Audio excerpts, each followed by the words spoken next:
करतो. शेतकरी प्रमाणपत्र दिले जाणार आहे. 7/12वर नाव येणार नाही. 7/12 तिच्या नावानं होणार नाही. हे पहिले मंत्री महोदयांना स्पष्ट सांगायला पाहिजे होतं. या विधेयकाचं मी समर्थन करतो. फार चांगलं काम तुम्ही केलं, परंतु जे आव आणल्या जातं किंवा जे भाषण होत आहे, असं वाटतं का आता शेतकऱ्याचे प्रश्न सुटले आणि उद्यापासून आता शेतकऱ्याला काही द्यायची गरज नाही. आमचं काम संपलं. आता बरेच आमदारांच्या मनात काय आहे का 7/12वरच महिलांचं नाव येणार आहे का, हे मंत्री महोदयांना पहिले स्पष्ट केलं असतं तर भाषणं थोडी बदलली असती. पण आता काय झालंय, फक्त ते प्रमाणपत्र दिल्या जात आहे, नाही सांगितलं. म्हणून मग तरी सदस्य बोलले काय हे समजत नाही मला. आणि प्रमाणपत्र आपण देत आहोत ते मजूर जरी असलं तरी तिला शेतकरी प्रमाणपत्र देत आहोत. आणि मग हा सगळा उठाठेव करत असताना आखरी दर्जा काय देणार आहे तुम्ही शेतकऱ्याला? शेतकऱ्याची दर्जा कशा पद्धतीने सुधारणार आहे? त्या शेतकऱ्याला आत्महत्या करावंच लागणार नाही. 3.5 लाख शेतकऱ्यांच्या आज मी पाहतोय महिलांचं कुंकू फुसलं, त्याला जबाबदार कोण आहे? त्याच्यासाठी कशा पद्धतीने कायदे आणता येईल? आम्ही पाहतोय दर 2-3 महिन्यानं आमच्या विधवा महिला, आम्ही पाहतोय शेतकरी महिला विधवा होतं. याच्यासाठी काय धोरण आणणार आहे? त्याच्या बाबतीत तुमच्या काही कायद्यामध्ये दुरुस्ती असती तर जरूर आम्ही पाठिंबा दिला असता. मी जरी सत्तेत असलो तरी पाठिंबा देत असताना हे प्रश्न तुमच्यावर आम्ही मांडणारच आहोत. तो आमचा गुणधर्मच आहे. पण त्याची सत्यता पाहिली पाहिजे. ते काय म्हणतंय गावात बाबासाहेब आहे, पण घरी जेव्हा गेलो तर बाबासाहेबाचं घरच नाही. नाव बाबासाहेब देऊन थोडं होणार आहे. त्या घराला काहीतरी दिलं पाहिजे, त्याला काहीतरी मोठं केलं पाहिजे का नाही? म्हणजे प्रमाणपत्र तिकडे आम्ही दिव्यांग अपंगाला दिव्यांग म्हटलं, पण दिव्यांगाला काहीच दिलं नाही. मग दिव्यांग म्हणून काय फायदा? पण नाव हनुमान ठेवलं आणि ते 30 किलोचंच आहे. काय अर्थ आहे त्याला? 30 किलोच्या पोट्ट्याचं नाव जेव्हा हनुमान ठेवतोय माणूस तर ते थोडंसं विटंबन होतंय. तुम्ही मामासारखे वागा, पाठीशी उभे राहा. नाव दिलं भाचीला, पण उभं राहण्याचं काम ताकदीनं केलं पाहिजे. या सभागृहात पाहतोय एकही फोटो महिलांचा नाही आहे, सगळ्या पुरुष महापुरुषांचा आहे. महिला महापुरुष नाही आहे महाराष्ट्रात.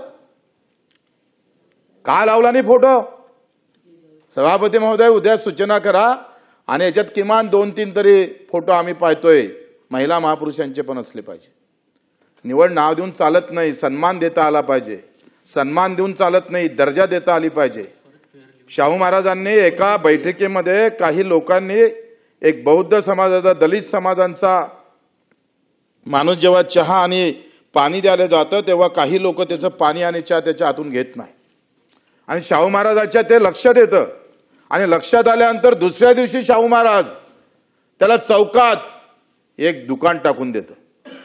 आता दुकान तर टाकून देतच, पण दुकान टाकल्यानंतरही कोणी त्या दुकानात जात नाही, कारण दलित असल्यामुळे.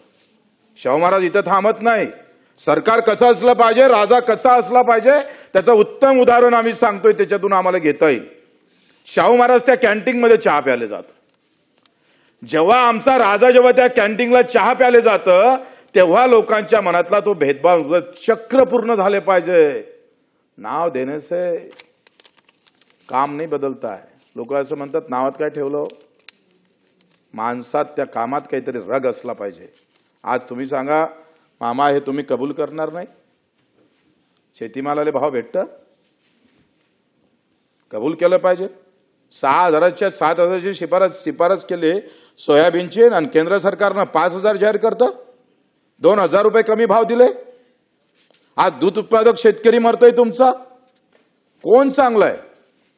म्हणून गावातलं जीवन जर सुखी करायचं असेल तर आम्हाला त्या दर्जा त्या पद्धतीनं बदलावं लागेल. तुमच्या बजेटमध्ये काय अवस्था होत्या? शेतकऱ्यासाठी काय ठेवलंय तुम्ही? 7.5 लाख कोटीचं बजेट आहे आणि 7.5 लाख कोटीच्या बजेटमध्ये शेतकऱ्याच्या वाट्याला येते किती? 1 लाख कोटी पण येत नाही. 25 ते 30 हजार कोटी देतो फक्त आपण. आणि आता 8वां वेतन आयोग येणार आहे, त्यांचे पगार वाढणार आहे. त्या पगाराच्या ह्याच्यामध्ये आमचं किती खर्च होणार, किती टक्के आम्ही त्या बजेटमध्ये आमच्या शेतकऱ्याला वाटा ठेवतोय. आखरी वाटा किती महत्वाचा आहे ते फार महत्वाचं आहे. नाव दिलं, बजेटमध्ये वाटा काय ठेवलाय तुमचं? एक या बिलामधलं एकाचं मी खरं तर समर्थन करन, तुमचं स्वागत करन, धन्यवाद देईन. महिला शेतकरी सक्षमीकरण परिषद तुम्ही निर्माण करणार व कक्ष राज्य सहनियंत्रण समिती तसेच महिला शेतकरी निधी स्थापना करण्यासाठी सुद्धा त्याची आधार सामग्री आणि त्याचं काय डेटाबेस संकलित करण्यासाठी ठेवण्यासाठी देखील तरतूद करणार आहे. मान्य आहे, तुम्ही एक काम चांगलं केलं, एक पाऊल तुम्ही टाकलं, पण समोरचं पाऊल काय? एकल महिला आमच्या त्याच्यासाठी काय करणार आहे? अनाथ महिला आहे, 21 वर्षानंतर अनाथालयातून त्या महिलेला बाहेर काढल्या जातं. कुठं जाऊ तिनं? तिला आई नाही, वडील नाही, धर्म नाही, कोणाच्या घरी जाव? अरे या भूतलावर तिचं नावच नाही, तिच्या वडिलाचं मायचं कोणी माय नाही, तिनं गेलं कुठं पाहिजे? या सगळ्या संदर्भात आम्ही काय निर्णय घेणार आहे? अनाथ महिलाचं काय करणार आहोत आम्ही? मग व्यसनाधीन महिला आहे, ग्रस्त महिला आहे, ज्यांचा पतीच जर दारू पेत असेल तर त्याची काय अवस्था येणार आहे? याच्यासाठी काय धोरण आहे आमचे वेगळे? व्यसनाधीनता महिला तर परिवारातली महिला कशी जगत असन बिचारी? घटस्फोटित महिला असन, एकल महिला असन, दिव्यांग महिला आहे, अन्यायग्रस्त महिला आहे. याच्यासाठी खऱ्या अर्थानं विधेयक येणं गरजेचं आहे. प्रमाणपत्र देताना असं बळ आलं पाहिजे हत्याचं बळच येऊन दिलं नाही. तुम्ही कसं केलं का एखाद्या बकरीवर हा तू हत्ती आहे असं लिहून चालणार आहे का? हो, चालणार आहे? मी भाषण ऐकत होते, मला तर असं वाटलं का आता सभागृहातून चाललं जाव, असं वाटलं का आता प्रश्न मिटले, प्रमाणपत्र दिलं, आता आमच्या महिला सगळ्या सक्षम झाल्या. असं नाही होत. तुम्हाला माहित आहे तुम्ही कशा पद्धतीनं जगतो आपण, आमचा शेतकरी. मला असं वाटते का याचं समर्थन आम्ही करणच, पण त्याच्या दर्जा वाढवल्या पाहिजे, त्याला सक्षम केलं पाहिजे, ताकद दिली पाहिजे. नाहीतर काय होतंय, भाषणं एवढे मोठे असते. ते ज्ञानबा आमचे तुकाराम महाराज म्हणाचे, लाख बोलण्याहून थोर एकच माझा कर्तबगार. कर्तबगारी का है? कर्तबगारी दिखना चाहिए. जब कर्तबगारी नहीं दिखती है तो बोलने से कोई फायदा नहीं होता. म्हणून आपल्याकडून अपेक्षा आहे का हे थोडी स्पष्ट करा का कशा पद्धतीनं आम्ही त्यांना समोरचं नियोजन कसं करणार, कशा पद्धतीनं याचं वर्गीकरण आम्ही महिलांचं करणार का, आपण या सगळ्या याच्यामध्ये कशा ह्या सक्षम करण्यासाठी ज्या आम्ही पाहतोय अन्यायग्रस्त महिला असं याच्यासाठी काय करणार आहोत? काही धोरण नाही आहे. मी एका पोलीस स्टेशनमध्ये गेलो आणि तिथे एक तक्रार करायला एक महिला आली आणि त्याने दोघं पोराला मारून टाकलं होतं, रक्तबांबळ होते आणि दारू पिणारी सगळे तर कुटुंबात तो नवरा दारू पित होता आणि पहिले तर फक्त भाजी चांगली झाली नाही आणि भाकरी कमी केल्या म्हणून मारले. व्यसनाधीन परिवार कसा जगतय म्हणजे एखाद्या वेळेस माणूस नसला तर बरं असं म्हणायची वेळ येतं. म्हणजे आश्रम असून काय फायदा? याच्यासाठी काय आपण करणार आहोत? अशी जर अवस्था येते आज, त्याच्यासाठी आम्ही ह्या सगळ्या अतिशय दुर्लक्षित घटक आहे. कुठलाही कायदा नाही, कुठल्याही प्रकारची व्यवस्था नाही, त्याला कुठं अनुदान नाही आहे. तुम्ही पाहतोय आपण, तुम्ही जसं आमच्या खेड्यापाड्यात असे लोक असतात, आपण काही झोपडपट्टीमध्ये पण असे परिवार आपण पाहतोय का तो म्हणजे कधी दारू पिऊन आला का अख्खं परिवारच निस्तानाभूत करते.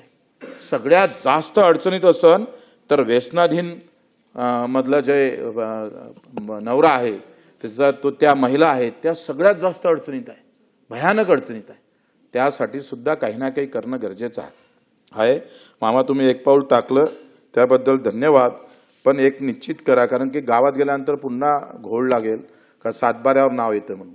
मीच ते प्रश्न तयार केले होते. सातबाऱ्यावर नाव आले तर सासू मेलीन 3-4 सुना असन तर कोणतं पहिले नाव टाकन? जसं लाडक्या बहिणीमध्ये आपण बाकीच्या 4 बहिणी बाद केल्या आणि सुनेले एका सुनेलेच ते एका कुटुंबात लाडक्या बहिणीचा दर्जा दिला. तसं होऊ नये, याचं स्पष्टीकरण होणं फार गरजेचं आहे. नाहीतर पुन्हा गावागावात वाद निर्माण होईल, नवरा बायकोचेच भांडणं सुरू होणार आणि तुम्ही मस्त इकडे आम्ही बरं झालं बाबा विधेयक आलं, असं होऊ नये याची काळजी आपण घेतली पाहिजे.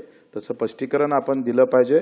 आणि एकनाथजी शिंदे साहेबांना ज्या पद्धतीनं लाडकी बहिणीची योजना आणली, सन्मान्य देवाभाऊंनी त्याला प्रतिसाद दिला. मुख्यमंत्री असताना मला अतिशय गर्व वाटतं का मागच्या सरकारनं ही लाडकी बहीण सुरू केली आणि लाडक्या बहिणीमध्ये अधिक त्याच्यात अडचण आहे.